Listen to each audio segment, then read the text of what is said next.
everyone. So from today I'm starting the revision for you all. और आज का जो आपका रिवीजन है उसमें एमसीक्यू टाइप क्वेश्चंस लिए हैं मैंने from chapter 2 units and dimensions after physical world. Okay, तो आज का जो आपका रिवीजन है उसमें एमसीक्यू टाइप क्वेश्चंस की प्रैक्टिस करनी है चैप्टर 2 से। और इन क्वेश्चंस में आपको as you know already it is told in the class that in exam you have to write the reason also। आपको इनमें रीजंस भी लिखने हैं और करेक्ट ऑप्शन भी टिक करना होगा। सो रीजंस के साथ में एमसीक्यू की प्रैक्टिस करनी है कि कोई भी ऑप्शन अगर करेक्ट है तो why it is correct. Okay, तो आज जो हम स्टार्ट करेंगे उसमें it is multiple choice questions and starting from question number 1। The quantity having the same unit in all system of unit is, ऐसी कौन सी क्वांटिटी है जिसकी हर एक यूनिट सिस्टम में सेम ही यूनिट रहती है, चेंज नहीं होती है। तो that quantity is you know mass, वो sorry time, that quantity is time. क्योंकि मास किलोग्राम, ग्राम, लेंथ भी चेंज होती है, टेम्परेचर भी चेंज होता है, बट टाइम हर एक यूनिट सिस्टम में सेकेंड ही रहता है। Option B is correct. और इसमें आप लिख देंगे, अब जैसे इसका रीज़न लिखना हो तो because it has the same unit को बता देंगे second in all the unit system. Second question है आपका SI unit of thermal conductivity. ये जो वर्ड आ रहा है थर्मल कंडक्टिविटी, ये जो टॉपिक है ये आपका सेकेंड टर्म सिलेबस में है, बट थर्मल कंडक्टिविटी यहाँ आ गया है। तो I am telling you the formula.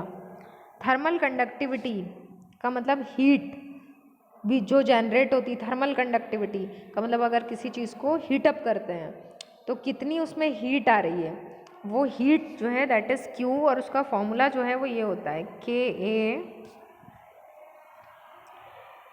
A L delta theta, sorry it will be the relation again I am writing Q is equal to K A delta theta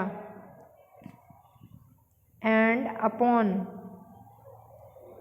delta T into L. तो ये जो relation है इसमें आपका, इसमें ये delta theta लिखा है यहाँ पर। तो यहाँ पर आपसे क्या पूछा गया है, ऐसा यूनिट ऑफ थर्मल कंडक्टिविटी। तो एक्चुअली थर्मल कंडक्टिविटी जो है वो इसको कहते हैं, जो आपका रिलेशन होता है उसमें जो क्यू आ रहा होता है। सो क्लास आपका रिलेशन एक्चुअली ये होगा, ठीक है। इसमें टी, अब सारी चीज़ें मैं इसमें एक्सप्लेन कर दे रही हूँ। ये रिलेशन क्यों होगा, अपॉन में एल क्यों आएगा, मल्टीप्लाई में टी क्यों आएगा। तो क्यू का मतलब होता है हीट जनरेटेड, कब होती है, जब किसी चीज़ को हीटअप किया जाता है, जब टेम्परेचर के कॉन्टेक्ट में रखा जाता है।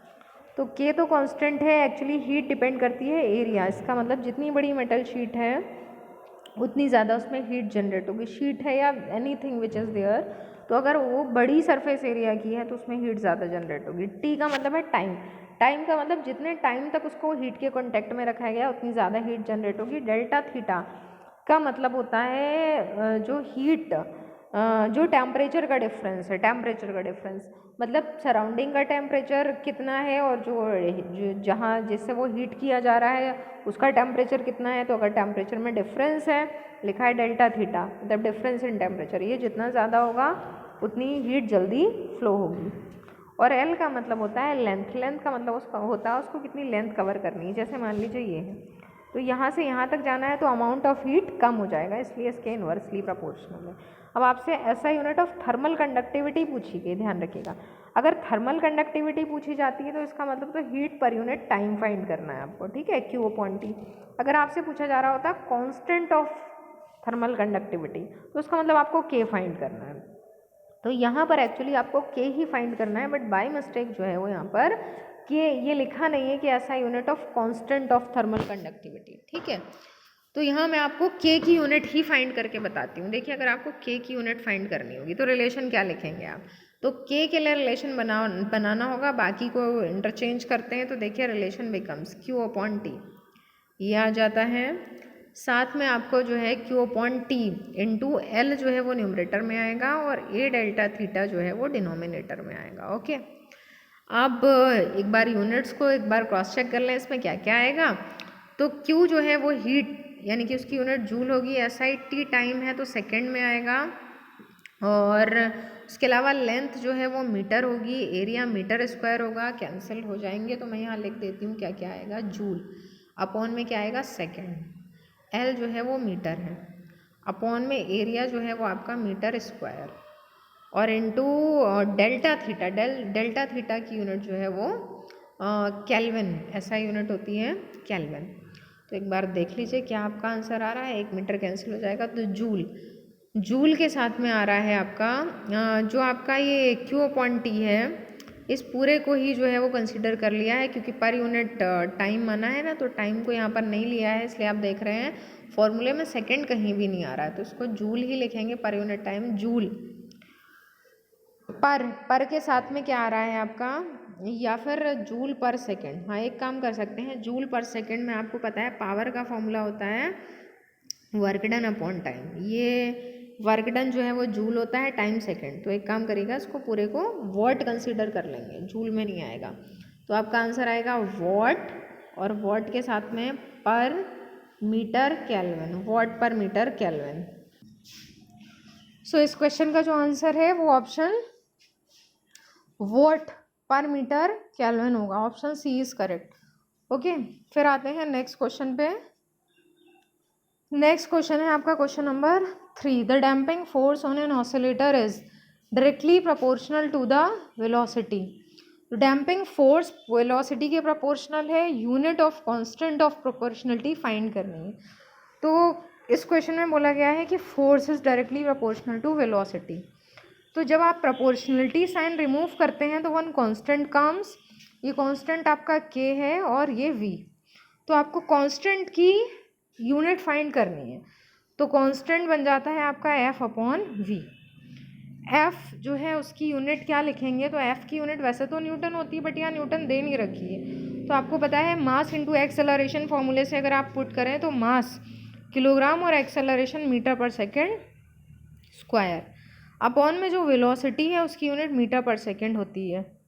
तो यहाँ से आप अगर कैंसिल आउट करेंगे तो सेकेंड अपॉन में एक आ जाएगा, मीटर जो है आपका कैंसिल हो जाएगा, तो आपका ऑप्शन किलोग्राम पर सेकेंड हो जाता है। तो ऑप्शन सी इज करेक्ट है। ओके, फिर आते हैं क्वेश्चन नंबर 4 पर। क्वेश्चन नंबर 4 जो है आपका उसमें लिखा है the density of a material in SI units is this.